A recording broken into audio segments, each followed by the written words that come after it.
नमस्ते मित्रांनो, एक नवीन reality show सुरू झालेला आहे. त्याबद्दल पण आपल्या चॅनलवरती लाईव्ह येणार आहे. तर त्याचे पण आपण लाईव्ह रिव्ह्यू देऊया. आणि जर मी पूर्ण सदस्याचे जर नावं सांगत गेलो तर तुम्हाला सांगतो, आपल्या भारतातील जे मालगाडीचे डब्बे 80 असतात तेवढे लांबलचक ती लिस्ट आहे. त्याप्रमाणे मी पूर्ण लिस्ट काही देऊ शकत नाही. त्यांचे जे काही नावाचे फोटो वगैरे आहेत ते मी व्हिडिओमध्ये फास्टमध्ये दाखवेल, तर तुम्ही ते बघून घ्या.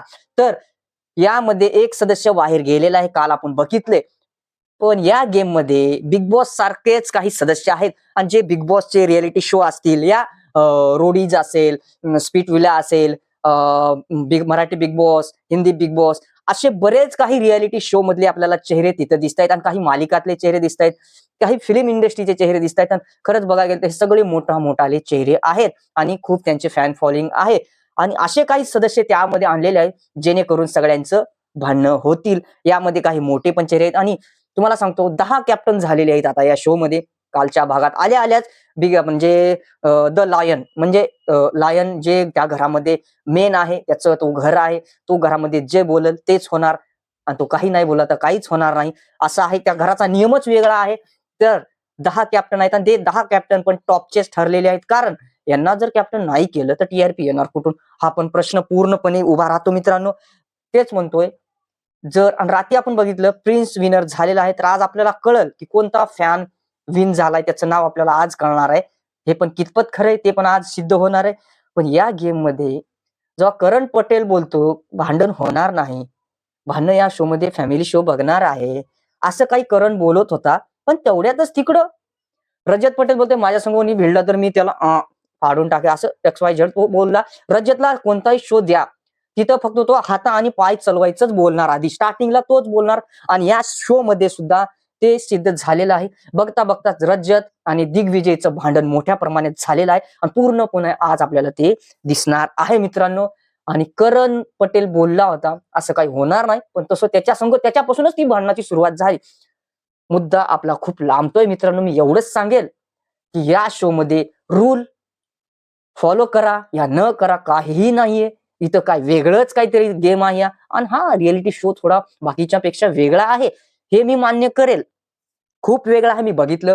घराची थीम वगैरे एक नंबर आहे, मला आवडली. तुम्हाला आवडली असेल तर कमेंट करा. पण खरंच सदस्य खेळणार आणि पैसे आपण जिंकणार, हे थोडस आता आजच्या लिस्ट मध्ये आपल्याला कळलं खरंच तो फॅन जिंकला आहे का.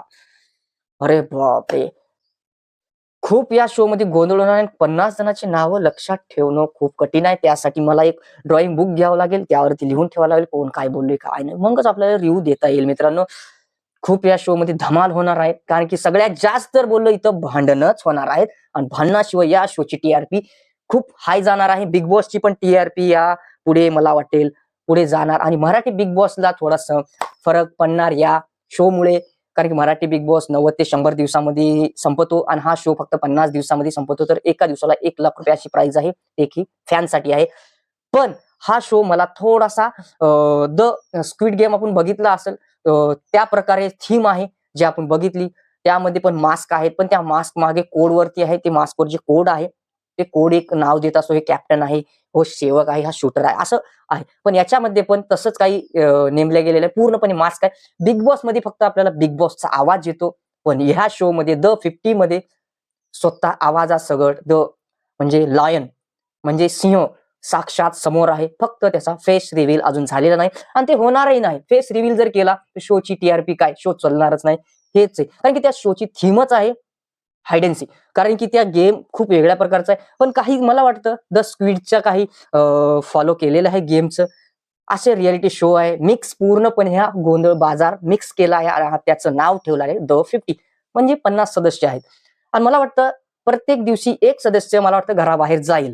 जसं की बिग बॉस मध्ये हप्त्याला एक सदस्य बाहेर जातो, तसं मला वाटतं या गेम मध्ये एक सदस्य एक दिवसाला बाहेर जाईल. कारण की बाजार मांडलेला आहे, तेवढा बाजार सांभाळणं लायनसाठी मुश्किल आहे. कारण की सगळे एड्या खोपडीचे भरलेले आहेत, शांत कोणीच नाही. हा, वंशज रात्री बाहेर गेला, त्याला बाहेर काढलं, त्याच्या पर्सनॅलिटी बघून त्याला बाहेर काढलं. अरे तो एक असा युट्यूबर आहे जो घरात बसून स्ट्रीम करतो. तुम्ही एक नेक्स्ट नेक्स्ट लेवलचे गेम खेळतात. कोणी कोणी खतरो के खिलाडी खेळले, कोणी स्पीट विला खेळलेले, कोणी बिग बॉस मध्ये खेळलेले, असे रिअलिटी शो मध्ये तुम्ही खेळलेले आहेत आणि मालिकामध्ये काम केले, पिक्चर मध्ये तुम्ही काम केलेलं आहे. अशा बॅकग्राऊंड वरून तुम्ही त्या शो मध्ये आलात. पण वंशज हा एक स्वतःच्या हिमतीवरती स्ट्रीम करून युट्यूबला जात असतो. त्यामध्ये तो अनोळखा होता, कोणाला कसं बोलावं हे त्यांनी सगळं सांगितलं त्या शो मध्ये. त्याच्यासाठी खरंच मला वाईट वाटलं तो बाहेर गेला पहिल्याच दिवशी. पण या शोनी जे काही त्यानं त्या कॅप्टनला सपोर्ट केला, तिला कोणीही हात दिला नव्हता, वंशजने तिला हात दिला, तर त्याचा परिणाम झाला की वंशजच बाहेर गेला.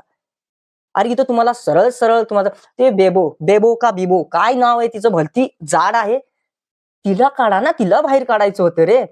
आणि ती कॅप्टन काय नाव तिचं लक्षात पण नाही, 10 वेळेस पडली ती. ती पण त्या शो मध्ये पडली, ती अनफिट होती. मग ती जर एवढ्या वेळेस पडत असेल टास्क मध्ये, तर ती पुढे सर्व्हाइव्ह कशी करेल? तर तिला तुम्ही आधी बाहेर काढायचं होतं, ना की वंशजला. हा तो थोडा शरीरनं बारीक असला म्हणून काय झालं, पण त्याची हिंमतीची दात मी देणार, कारण की हिंमत तो इथं सिलेक्ट झाला तेवढी त्याची एवढी मोठी गोष्ट आहे. कारण की द लायनला डोक्यामध्ये काय अंडे नाहीत, कारण की त्याला इथं आणायला आणि लगेच बाहेर काढायला. बरेच या द 50 मध्ये बरेच असे सदस्य आहेत जे अनफिट आहेत. मोनालिसा पण टास्क पूर्ण करू शकली नाही, ती अनफिट होती. पण कसं ती सेफ झाली, खुर्चीचा जे चेअरचा गेम झाला त्यामध्ये पण पूर्णपणे फसवा धंदा झाला. तिथं पण द लायननं काही बोललं नाही, कारण कसं काय बोलणार द लायन. लायन का बोलेल, कारण की त्याची रूल, त्याचं घर, त्याचा नियम, तो जसा बोलेल तसं. वेगळ्याच प्रकारचा हे कॉन्सेप्ट आहे आणि द रियालिटी शो वेगळ्याच जरा लेवलचा आहे. तर बघूया मित्रांनो, ह्या शो मध्ये अजून काही आपल्याला वेगळं बघायला भेटतंय बिग बॉस पेक्षा. ते आपल्याला बघल्याशिवाय कळणार नाही. तर त्यासाठी आपण लाईव्ह येणार आहे 9 ते 9च्या नंतरच लाईव्ह येणार, कारण की जे काही होईल त्यावरती आपण रिव्ह्यू देणार आहे. ते आपल्या चॅनलला सबस्क्राईब करा. आणि हा, हे तुम्हाला रिव्ह्यू जर हिंदीमध्ये पाहिजे असेल तर मला कमेंट करा. हिंदी हिंदी हिंदी आपण हिंदीमध्ये करूया. आपलं मराठी कंबाईन हिंदी आपण चॅनलवरती काम करूया. तर मित्रांनो, त्यासाठी आपल्या चॅनलला सबस्क्राईब करा आणि नवीन असताल तर शेअर करायला विसरू नका मित्रांनो. धन्यवाद. जय महाराष्ट्र.